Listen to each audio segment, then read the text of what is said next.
Hey, what up, everybody? This is Stevie Breach coming to you with the classic review of Money in the Bank 2010. I watched this on my WWE network the other day, and I thought this was an awesome, very, very fun show. Everybody always loves the Money in the Banks. This was the first time that the Money in the Bank was ever used as its own pay-per-view. It was held months after the WrestleMania 26 one, so it was still fresh in everyone's mind. It wasn't like we had to sit and wait for a whole year, seeing what they were going to do. And I remember, my mind being blown when I heard that, on the pay-per-view, not only was there going to be one ladder match, but there was going to be two ladder matches in order to find out who the winners would have briefcases to go after certain championships. If you weren't at WrestleMania, you were able to go over after any title you wanted to. Almost like when you won, the Royal Rumble, you were able to pick which championship you wanted to go after at WrestleMania. One of my favorite moments is when they had Undertaker win it, and they had the three champions from Raw, ECW, and SmackDown all make their case on who Undertaker was going to challenge in order to have the big match. And I remember, Bobby Lashley being out there as ECW champion. Like, there's no shot in hell that Undertaker is like, hey, I want to go after the ECW championship. The SmackDown Money in the Bank ladder match kicked off the show. And, to have a ladder match really kick off the show, really puts it into first gear, really get you pumped up into watching this show.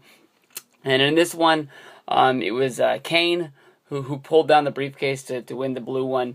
And he had a good cast of characters in there, to really go around with. You had Matt Hardy, Christian, Kofi Kingston, Dolph Ziggler, all really known as knowing what to do in these ladder matches situations, all, taking big spots. Drew McIntyre was the guy in there that could have really won this at any time. Everybody knew that even WrestleMania 26, he was probably the one guy, if you go back and watch WrestleMania 26 prediction videos, one of the guys that was really supposed to take off on SmackDown that a lot of people thought was going to be a World Heavyweight Championship sooner than later. It sucks that, a day before watching this is the day that he got his release and was let go from WWE, and he's never really going to flourish into the big star that he once was thought of. Big Show, he was in the match, and he did have a storyline set up around him that, the ladder wasn't going to be able to hold him. I think he's been in other ladder matches before and never really had a problem holding it. I think I can remember a ladder match between, I think it was Jericho and Big Show, against DX, where Big Show had to pick Jericho up because the ladder broke and he was trying to get him to grab the thing, and then DX I think they super kicked Big Show, and they went falling over, like a tree. Ooh, timber!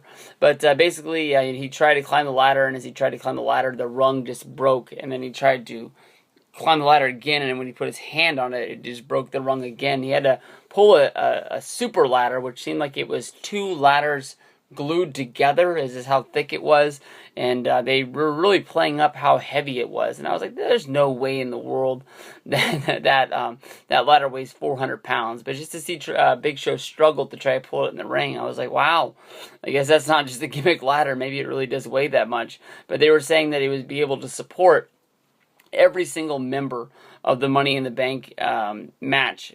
All of them could stand on the ladder and it wouldn't break, is how big and how cool it was. There was an awesome spot between Matt Hardy and Christian, both of them going up. The whole place was going bananas for this. You can even look at Big Show climbing the ladder up at one point trying to grab the briefcase, and even the fans were going crazy for that. They just wanted to see something special, and that's what the Money in the Bank ladder match is. Big Show climbed up there, and he got close, but it was Kane who pulled it down. From there, we went to a singles match for the WWE Divas Championship, Alicia Fox versus Eve. Well-worked Divas match. These girls really, really worked well together.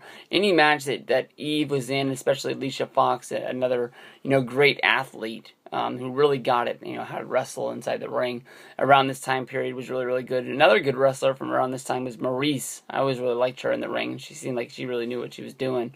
There was one point when she started managing Ted DiBiase, which was going on right now, and it seemed like I don't think I ever really saw her wrestle again after being put into that role. The tag title match between the Hart Dynasty and the Usos was just sort of there and didn't really mean anything.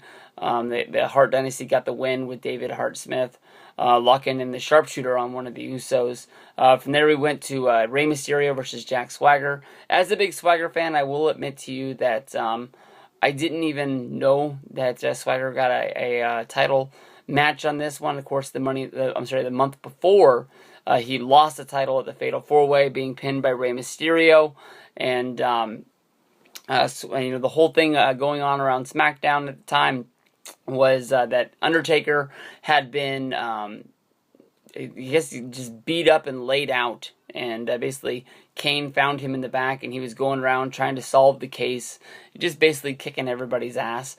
And Rey Mysterio was one of the people that was a person of interest, I guess you can say, in the investigation, because he was the one person who qualified for the Fatal 4-Way to take the Undertaker's spot, and he was the one person who gained the most out of the situation, becoming the World Heavyweight Champion for a second time. Yeah, because he won it at WrestleMania, and then he won it again here. I always think about Rey Mysterio being a 2-time champion, but I guess he's the 3-time, because he won it on Raw that one time, and he held the belt for like an hour before John Cena took it from him in that after the Gold Rush tournament. Good God, that had been around 2011. They had to put the title back on him so they could go with John Cena versus CM Punk. I think because Cena beat Mysterio, and then Punk came out of the back for the big old, hoop hoop hurrah. After Rey Mysterio beat Jack Swagger, basically, Jack Swagger, lost his cool. He started to beat up Rey Mysterio inside the ring, and Kane came down to make the save. But only after he chased off Jack Swagger, he came back down with the referee and his briefcase. And only about an hour after winning the first Money in the Bank case, he came down, he cashed in, and became the champion in a very short match where he just picked up Mysterio, tombstoned him, and then, basically that was that. There was a rematch the next month at SummerSlam. That was, I don't know, I want to say it was a good match, because I think everybody was paying attention to the coffin, that everybody and their mom knew that Undertaker was in, just waiting for Undertaker to make his return. And, if he was going to go after Kane, or if he was going to go after Mysterio, who was the one to really put him out. There was a little bit of a chance that people thought Mysterio was going to turn heel, that Undertaker was going to say that Mysterio was the one that laid him out. But looking back, that probably was never going to happen. From there, we went to Layla, having a match against Kelly Kelly. Kelly Kelly looked really hot. She came out there with Tiffany. It was basically just the story of Michelle McCool and Layla doing the double team, and Tiffany not doing shit about it. Layla got the win. And then we go to the Money in the Bank for the Raw briefcase. The Miz wins this one in big fashion, really coming out from behind. Even, Michael Cole was saying that he was his dark horse pick, just because that basically the storyline was that R-Truth was supposed to be involved in this Money in the Bank case, but Miz took him out of the equation, only to have him replaced by the bigger and badder Mark Henry. But there was a lot of people in here: Randy Orton, Chris Jericho, Edge, Evan Bourne, John Morrison, Mark Henry, and Ted DiBiase. One of my favorite spots from this match is when everybody's all laid out around the ring. Maurice jumps into the ring only to climb up to the top and try to grab the briefcase for John Morrison to come in and basically take her down and try and get her out of harm's way.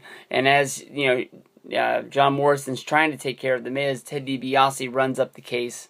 And he almost grabs it himself. A whole bunch of, quick and, near finishes. Jericho's up there, and he's fighting with Edge. Because I was thinking that, they just months before, they had a match at WrestleMania 26, only to fall down with Randy Orton, I think, climbing up to the top. And then Miz pushing him over, Miz climbing up and grabbing the briefcase. And he almost broke out into tears. It was the biggest win of his career. It was almost like he wasn't a joke anymore, and he came out and he gave a big promo after it, saying that, he's the Miz, and he's awesome. And it's almost a shame that, if you go back and you think of the promo that he did with MVP, about being banned from the locker room, basically because he ate chicken over somebody's bag, and JBL gave him the boot, saying that he wasn't a wrestler, and he had to dress in hallways, and he wasn't one of the boys, and he had to basically earn their respect back. I think they should have shaved that promo for this right here, because that would have been great in a really sort of revealing way.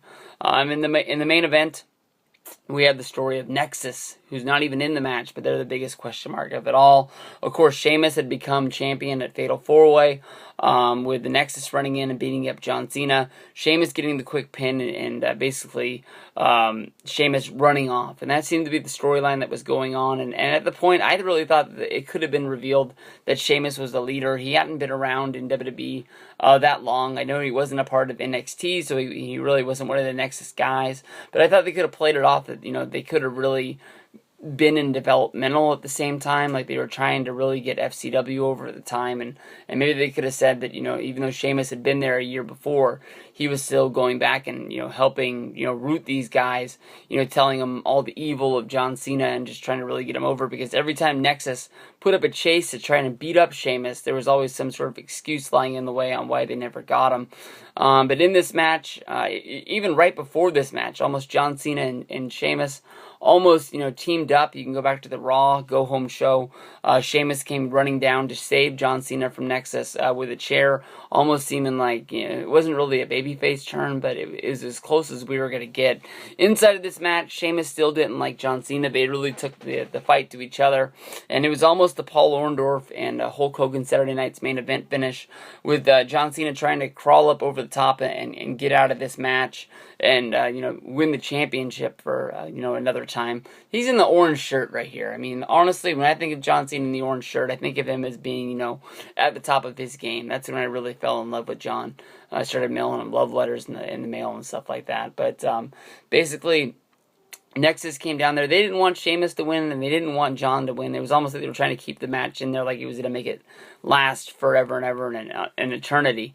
But basically, Sheamus was able to get out of the match first, and as soon as he got out, he ran for his life, with Nexus giving a chase but not being able to get him. Once John Cena finally did get down, there was a point when they were both on the top, and Nexus did it, and John Cena threw Justin Gabriel off the top of the cage, and he did a high spot landing in the ring on his back. It was pretty freaking cool. But on the outside, John Cena got his hands on Darren Young. He got his hands on Michael Tarver, and he was able to beat them up. And when he did beat him up, he grabbed Michael Tarver's Nexus armband off him and walked to the back with it, and everybody was thinking, is he going to put it on? Is he going to put it on? And thought that was going to be the heel turn. Little did we know, if we would have waited until the pay-per-view before Survivor Series, John Cena has to join the Nexus, and once we finally get him in the Nexus and he's wearing the purple shirt, it didn't go the way that we wanted it to. We saw him try to, derail Nexus from the inside, and once he did that, only have the anonymous Raw GM basically say that, you're a part of Nexus and you have to be Nexus. You can't, be beating your own guys up, and it sort of killed what everybody thought was going to be one of the coolest things of all time. Another spot that's awesome in this is basically because the cage is locked, because basically they're trying to keep Nexus out. Basically, with it being all locked up, Nexus came down. They wanted to get the keys, and one of the best referees of all time, Jack Doan, takes the keys and chucks them into the stands, and then Michael Tarver also is holding bolt cutters. The referee comes running up and just grabs the bolt cutters out of Tarver's hands, and he's looking at him like he's going to do something about it, but he doesn't do nothing. Tarver was the man, though. Peace out, everybody. It's Money in the Bank 2010. Great show. Highly recommend before this Money in the Bank 2014 comes around, you guys check this one out, because it ranks high on my top 5 Money in the Bank matches. I'll have a link down in the description box where you can check that video out if you haven't seen it, but it's one of my favorites. Peace out.